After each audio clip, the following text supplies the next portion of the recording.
के सवालों के जवाब लेते हैं। गुरविंदर जी हैं गुरदासपुर से। गुरविंदर जी नमस्कार, अपना सवाल पूछिए।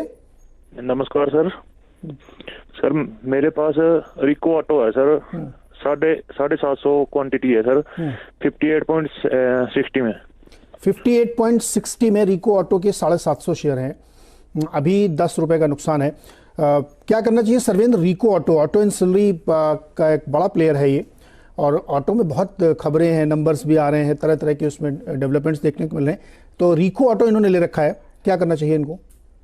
दोस्तों, अगर आप बाज़ार में ट्रेडिंग या निवेश करते हैं और अभी भी ब्रोकरेज के नाम पर अपने हज़ारों लाखों रुपए बर्बाद कर रहे हैं, तो अब बदलिए और देश के सबसे अच्छे और भरोसेमंद ब्रोकर एंजल ब्रोकिंग के साथ में जुड़िए, जहां पर आपका ब्रोकरेज कुछ भी नहीं लगता है।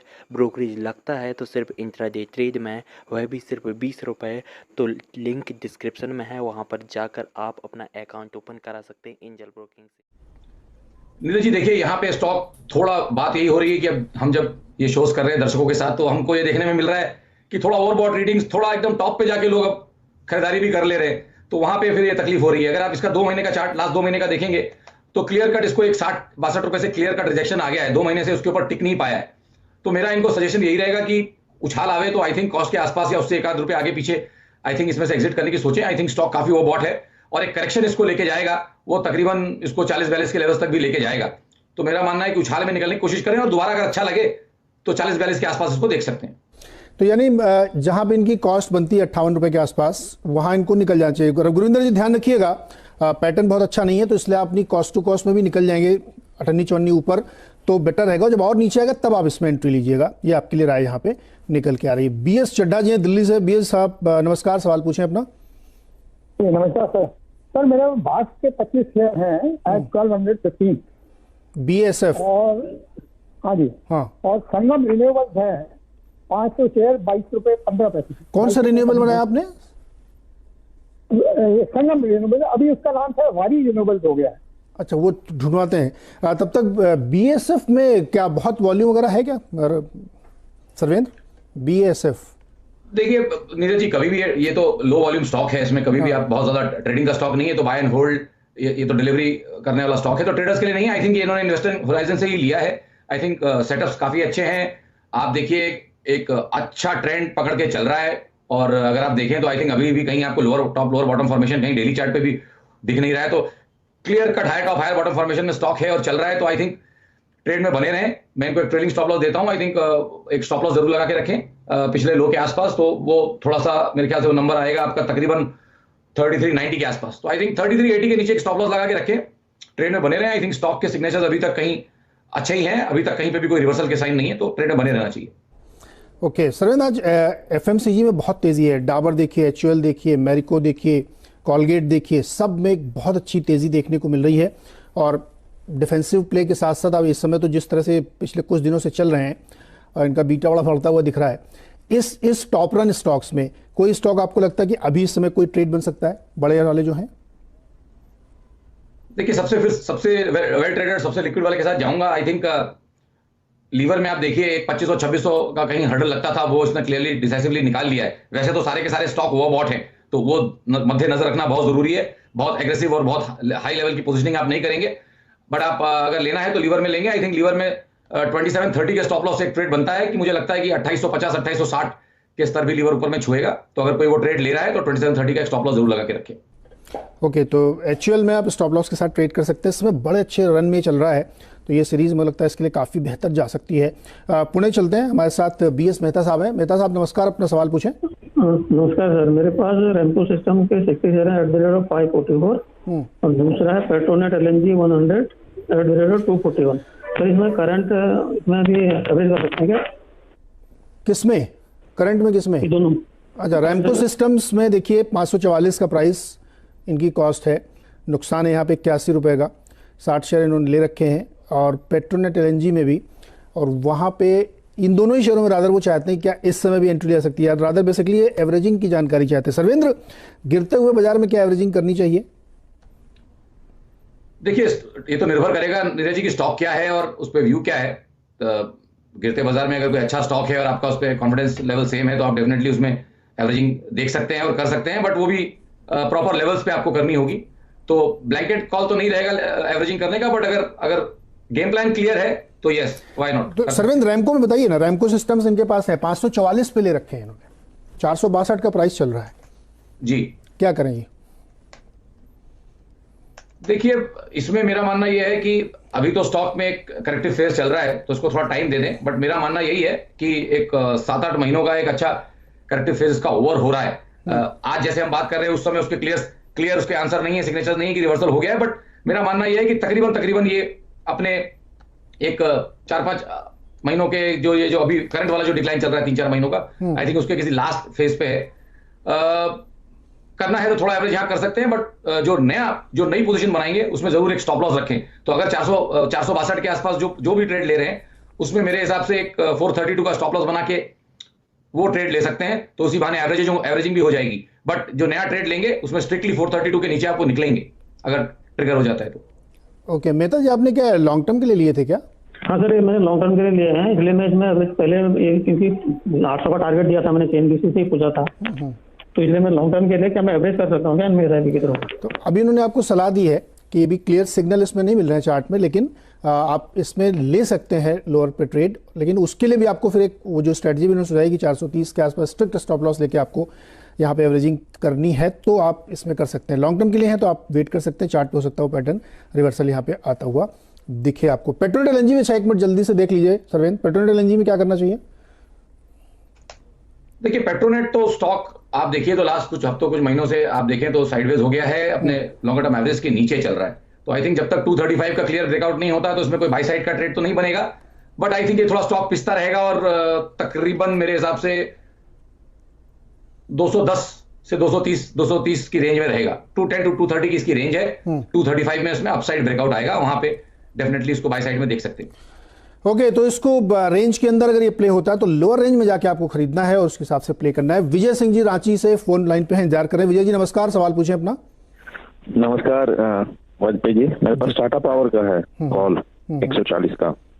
तो अभी इसमें कल तो एक न्यूज अच्छा आया तो 3-4 रुपए चला, बट फिर आज ठंडा हो गया और सारे पावर के न्यूज जो है पावर जितना 5% सर्किट पे है, बस यही नहीं चल रहा है, थोड़ा इसके बारे में बताइए। ओके, टाटा पावर में इन्होंने 140 की कॉल के 2 लॉट ले रखे हैं और आज नहीं चल रहा है बाई चांस, जबकि अडानी पावर चल रहा है, बाकी पावर चल रहे हैं। सरवेंद्र, क्या करना चाहिए इनको? देखिए, स्टॉक के सिग्नेचर स्टैंड अलोन बहुत अच्छे हैं। अब जहां आप ऑप्शन कर लेते हैं वहां टाइम का प्ले आ जाता है, टाइम हमारे हाथ में नहीं है, बट ओवरऑल सेटअप इसके बहुत अच्छे हैं और लग रहा है कि हायर टारगेट्स करेगा। और 140 क्यों, 155 156 के भी टारगेट्स मेरे लिए निकल के आ रहे हैं, बट अब वो जरूरी नहीं है कि इसी महीने में हो, तो वही एक कैच हो जाता है जब आप ऑप्शंस कर लेते हैं। बट स्टॉक के सिग्नेचर बहुत अच्छे हैं। मैं इनको ये बोलता हूं कि जब तक स्पॉट में ये तकरीबन 132 के ऊपर है, 132 के ऊपर है, तब तक इसको अच्छे सपोर्ट्स हैं नेक्स्ट 1-2 दिन। तो अगर ये 1-2 दिन अपना ट्रेड को रिव्यू करना चाहते हैं तो आई थिंक 128 के स्टॉप लॉस से खड़े रहे। 128 के नीचे अगर जाता है तो फिर इनको चिंता करनी पड़ेगी कि इसमें से एग्जिट करना है। अच्छा विजय जी, आपका मंथ एंड एक्सपायरी होगा ना इसका? हाँ, ओके, मंथ एंड एक्सपायरी है तो अभी आपके पास थोड़ा समय है, लेकिन जैसे जो अभी सरवेंद्र जी कह रहे थे ना कि जो भी ऑप्शंस में लोग ट्रेड करते हैं उनको टाइम वैल्यू जरूर ध्यान देना चाहिए, क्योंकि बहुत वोलेटाइल होता है वो। लेकिन चूंकि आपके पास अभी समय है इसमें, तो आप ये एक्सपेक्ट कर सकते हैं कि चूंकि पूरा जो पावर सेक्टर है वो बहुत अप ट्रेंड में दिख रहा है, तो कभी भी इसमें बड़ी तेजी आ सकती है, तो फिर आपको यहाँ पे गेंस बन सकते हैं। लेकिन हाँ, ये जरूर ध्यान रखना चाहिए क्योंकि इस तरीके के जो स्टॉक्स होते हैं जिनको आप ऑप्शन में खेल रहे हैं, वहां पे आपको सावधानी थोड़ी रखनी चाहिए। चलिए एक छोटा सा ब्रेक लेना है, लेकिन ब्रेक में जाते जाते आपको बता दें कि CNBC आवाज और national stock exchange informed investors के जरिए निवेशकों की जागरूकता बढ़ाने की एक मुहिम चला रहा है। इस मुहिम के तहत निवेशकों को उनके पैसे कैसे सही तरीके से सक्षम बनाते हैं, उसके लिए ज़रूरी है कि आप एक सही डिसीजन लें, इन्फॉर्म्ड डिसीजन लें, जिससे आपके साथ कोई गड़बड़ ना हो। तो निवेश को लेकर जो बढ़ती जागरूकता है, उसमें कड़े नियम कायदों के बावजूद निवेशक मोटे मुनाफे के वायदों में फंसकर पॉन्जी स्कीम में पैसा लगा बैठते हैं। यहाँ तक कि अक्सर जोखिम से दूर रहने वाले बुजुर्ग और घरेलू महिलाएं भी जो रेगुलेटेड इक्विटी फंड में पैसा लगाने से तो परहेज करते हैं, लेकिन पॉन्जी स्कीम के लालच में आ जाते हैं। हर स्मार्ट निवेशक ये समझता है कि कोई भी कानूनी तौर पर चलने वाले कारोबार में थोड़ा बहुत जोखिम तो होता ही है। निवेशकों को ऐसे ब्रोकरों और उनके सहयोगियों से सावधान रहना चाहिए जो लगातार मोटे मुनाफे और गारंटीड पे आउट्स के वायदे करते हैं। सरवेंद्र जी, अक्सर ऐसा होता है कि लोग फंस जाते हैं कि गारंटी है इतने % तो रिटर्न आएगा ही, ये ले लीजिए वो ले लीजिए, तो कैसे बचना चाहिए, आप क्या सलाह देते हैं? जी बिल्कुल बचना चाहिए। मैंने लास्ट टाइम भी ये चीज की थी, बोली थी कि जब हम कहीं कॉल या एडवाइजरी की बात करते हैं और कॉम्पिटिटर्स लोग एकदम वियर्ड कमिटमेंट्स कर देते हैं कि भाई हम आपको 50% साल कमा के देंगे, 100% साल कमा के देंगे, तो वो कैसे आप उसमें कम्पीट करेंगे? हमने तो अपना एडवाइजरी बिजनेस ही हल्का हल्का शट डाउन कर दिया या कर्टेल कर दिया, क्योंकि हम उस तरह के वायदे नहीं कर सकते। जो इंडेक्स ही आपको हिस्टोरिकली 17-18% कमा के दे रहा है, अगर आप S&P 500 की कंपाउंडिंग देखें लास्ट 100 साल की, डाउ की 7-8% की कंपाउंडिंग है, सेंसेक्स की आप लीजिए 17-18% की कंपाउंडिंग है, तो उससे कोई एवरेज से कोई बहुत ज्यादा आपको ऊपर बोलता है तो ऑटोमेटिकली दिमाग में घंटी बज जानी चाहिए कि भाई जब सेंसेक्स इटसेल्फ में 17-18 की कंपाउंडिंग है तो लॉन्ग रन में आपको 50-60-70% कंपाउंडिंग कैसे मिल सकती है? पॉसिबल नहीं है, उसकी प्रोबेबिलिटी बहुत कम है। तो इन सब चीजों से बचें, आई थिंक भ्रामक क्लेम से बचें और ये समझ के चलें कोई भी आदमी 25-30% के ऊपर साल का रेगुलरली देने का अगर वायदा कमिटमेंट दे रहा है तो उसमें definitely element of fraud definitely कहीं ना कहीं है। करेक्ट। तो इस बात को ध्यान रखना चाहिए, यही हमारा मकसद भी है कि आप जो इस तरह के बड़े बड़े दावे होते हैं ना उनको बहुत ठोक बजा के ही मानना चाहिए, क्योंकि गारंटी शब्द तो पहले बात तो मार्केट में बिल्कुल चलता नहीं, गारंटी तो कोई ले ही नहीं सकता, मार्केट इज सुप्रीम, तो इससे थोड़ा सा बचना चाहिए, यही हम लोगों का उद्देश्य है। चलिए एक छोटा सा ब्रेक लेते हैं, लौट के आके फिर से सवाल जवाब का सिलसिला शुरू करेंगे।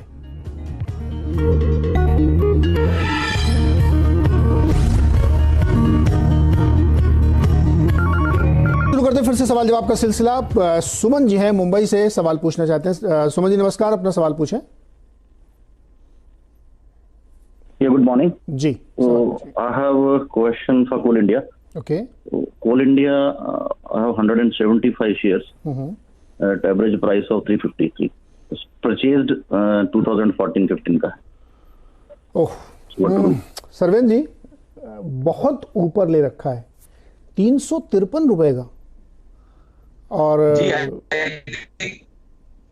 बहुत ऊपर का ले रखा है और बहुत साल से खड़े हैं। हाँ, मतलब 14-15 से बोल रहे हैं। जी नहीं, कई बार इसमें से अंदर बाहर हो सकते थे और स्टॉक तो डीप डाउन ट्रेंड में चला गया था 2 साल पहले, तो आई थिंक कहीं एक छोटा नुकसान करके निकल जाते थे, तो आज प्रॉब्ली कहीं ये सोचते थे कि इसको दोबारा लें। मेरी राय इसमें यही रहेगी कि medium to long term stock का जो फॉल है वो अब अरेस्ट हो गया, मतलब और नहीं गिर रहा है। अगर आप इसकी क्वार्टरली मंथली चार्ट देखें तो आई थिंक अब एक तकरीबन सेफली ये बोल सकते हैं कि ये 6-7 क्वार्टर से अब ये कहीं गिरता नहीं है और इसी रेंज में रहता है। उसका उस रेंज का वीवैप तकरीबन मेरे हिसाब से 135 के आसपास है, और वो रेंज तकरीबन 116 से लेके 115 से लेके तकरीबन 150-150 तक वो रेंज। ओके, अच्छा, तो 115 to 115 जी। इस बीच एक बड़ी खबर आ रही है, मैं कहता हूं इनको यहाँ पे थोड़ा एवरेजिंग करें, और सरविंद कह रहे हैं कि 3-6 महीने के बॉटम पे है, हालांकि बहुत ऊपर पे आपने लिया था तो थोड़ा आपको लंबा इंतजार करना पड़ेगा, एवरेजिंग करनी पड़ेगी, और टाइम फ्रेम बताना थोड़ा मुश्किल होगा कि आपके प्राइस लेवल कब तक आ पाएंगे। लेकिन जो खबर की मैं चर्चा कर रहा था कि एक बड़ी खबर आ रही है डेल्टा कॉर्प के लिए। गोवा के इन्वेस्टमेंट प्रमोशन बोर्ड ने इनके एक बड़े प्रोजेक्ट को एंटरटेनमेंट सिटी ये बनाना चाहते हैं, उसको अप्रूवल दे दिया है। करीब 100 एकड़ में ये बनेगी, जिसके अंदर कई सारे थीमेटिक प्रोजेक्ट होंगे, थीमेटिक पार्क होंगे। तो डेल्टा कॉर्प के लिए ये एक बहुत बड़ी खबर है। स्टॉक 19 रुपये ऊपर चल रहा है। 100 एकड़ का ये एक बड़ा प्रोजेक्ट है जिसमें कसिनो भी होगा, वाटर पार्क होगा, और तरह तरह के जो और एंटरटेनमेंट के एवेन्यूज़ हो सकते हैं वो वहाँ पे बनेंगे। मल्टीप्लेक्स भी बनेगा, रिसोर्ट होगा। तो एक बड़ा ड्रीम प्रोजेक्ट वहाँ पे डेल्टा कॉर्प की तरफ से आता हुआ दिखेगा। सर्वेंद्र, आप गोवा कभी गए हैं और इस डेल्टा कॉर्प के कसिनो को आपने दर्शन किए क्या? गोवा तो कई बार गए हैं, बट कसिनो पे दर्शन करने का मौका नहीं मिला इसका। और मोपाई एयरपोर्ट से मात्र 5 किलोमीटर की दूरी पर ये प्रोजेक्ट बन रहा है, यानी कि टूरिस्ट है उनके लिए भी बहुत आसान है, कि बहुत दूर नहीं है कि बहुत हिंटरलैंड में जाना आपको। अच्छा बताइए, शेयर में क्या करें? जो लोग कसिनो नहीं जा रहे हैं वो शेयर खरीदना चाहते हैं, क्या करें वो? हाँ, मतलब कसिनो जाने के लिए सर, कसिनो का रूल्स ऑफ द गेम्स आने चाहिए। हमको वो गेम आता नहीं, हमको ये बाजार का गेम आता है, वही हमको समझ में आता है, तो हम डेल्टा को यहाँ ट्रेड कर लेंगे।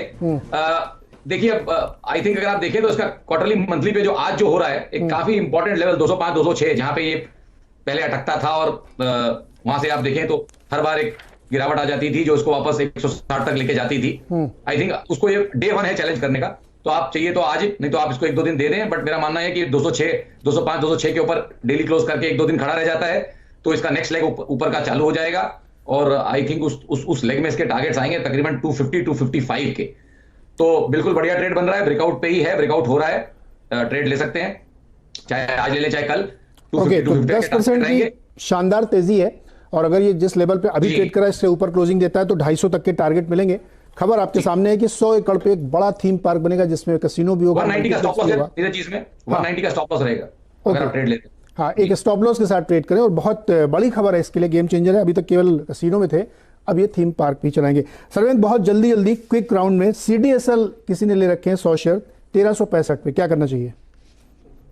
आई थिंक ट्रेड में बना रहना चाहिए। डिलीवरी के लिए लिया है तो बने रहे, इसको 3-6 महीना दें। आई थिंक 1400-1500 के स्तर भी है, नेक्स्ट 3-6 महीने में छुएगा। NMDC की 2 लॉट 150 पे कॉल ऑप्शन है। ट्रेड में बने रहना चाहिए। स्टॉक अपने लॉन्ग टर्म एवरेज के ऊपर अच्छे से सस्टेन कर रहा है, तो आई थिंक ट्रेड में बने रहें। 145-40 का एक स्टॉप लॉस लगा के रखें। डिक्सन टेक्नोलॉजीज 56 शेयर 4200 पे। इसमें भी ट्रेड में बने रहे, मेरे हिसाब से ट्रेड में है, बने रहें। 4040 का एक स्टॉप लॉस बना के रखें। ओके, और लास्ट क्वेश्चन है बिरला सॉफ्ट 165 शेयर है, क्या करना चाहिए? Birlasoft ji, I think trade में बने रहना चाहिए। स्टॉक काफी अच्छे से ऊपर कंसोलिडेट हो रहा है और स्टॉक में बने रहें और एक स्टॉप लॉस जरूर मेंटेन करके चलें। 389.40 का एक स्टॉप लॉस मेंटेन करें और स्टॉक में बने रहें। ओके, तो सर्वेंत बहुत बहुत शुक्रिया हमारे दर्शकों के इतने सारे सवालों के जवाब देने के लिए। सारे जवाब आपको अब तक मिल चुके होंगे। एक और खबर आ रही है कि बिहार में बाढ़ के कारण ग्लोबल स्पिरिट का वैशाली प्लांट रुक गया, कामकाज वहां बंद हो गया, लेकिन स्टॉक 5% करीब ऊपर 1000 से ऊपर ट्रेड करता हुआ दिख रहा है। तो बहुत सारी खबरें, बहुत सारे शेयर, लेकिन खिलाड़ियों के पास चलते हैं, वहां क्या माहौल है, कैसे ट्रेड बनते हैं। हर्षदा जी आज के बताइए। मूड माहौल तेजी का ही बना हुआ।